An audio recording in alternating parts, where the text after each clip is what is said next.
नमस्कार, मैं दिव्यांजलि मोइत्रा। इटली के शहर रोम पहुंचे पीएम मोदी ने G20 में भाग लिया और उसके बाद ग्लासगो पहुंचे, जहां पर विश्व के नेताओं की बात हुई और सभी ने ग्लोबल वार्मिंग और ऊर्जा के लिए बात की और सहमति बनी कि हम सभी मिलकर धरती को बचाएंगे और इंसानी जानों की कीमत समझेंगे।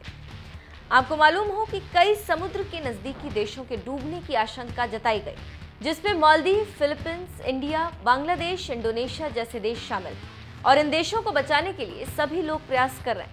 वहीं वैज्ञानिकों की माने तो अगर इंसान नहीं सुधरा तो पृथ्वी नष्ट हो जाएगी।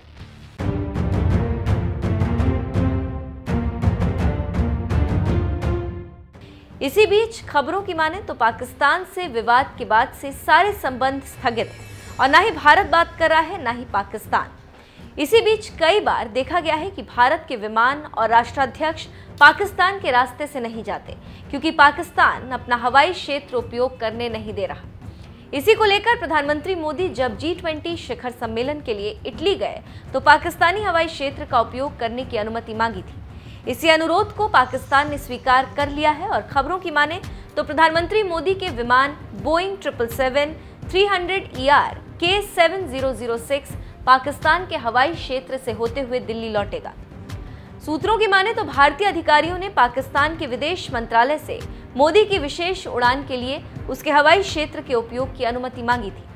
पाकिस्तान ने भारत का अनुरोध स्वीकार कर लिया और भारत के प्रधानमंत्री को अपने हवाई क्षेत्र से होकर जाने की इजाजत दे दी। अगस्त 2019 में पूर्ववर्ती राज्य जम्मू कश्मीर का विशेष दर्जा समाप्त किए जाने और राज्य को 2 केंद्र शासित प्रदेशों में विभाजित करने के बाद से पाकिस्तान काफी बौखलाया हुआ था और कश्मीर मसले को हर फोरम पर उठाया, लेकिन किसी ने भी पाकिस्तान की मदद नहीं की और भारत का समर्थन किया। तभी से दोनों देशों के बीच संबंध बिगड़े हुए हैं।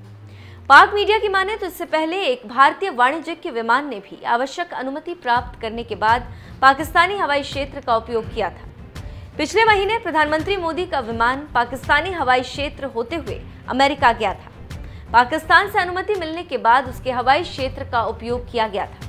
वहीं अक्टूबर 2019 में पाकिस्तान ने सऊदी अरब जाने के लिए मोदी की उड़ान को पाकिस्तानी हवाई क्षेत्र का उपयोग करने की इजाजत दी थी और अब एक बार फिर पाकिस्तान ने इजाजत दी है। तो आप समझ सकते हैं कि झगड़ा अपनी जगह और इंसानियत और सही फैसले अपनी जगह।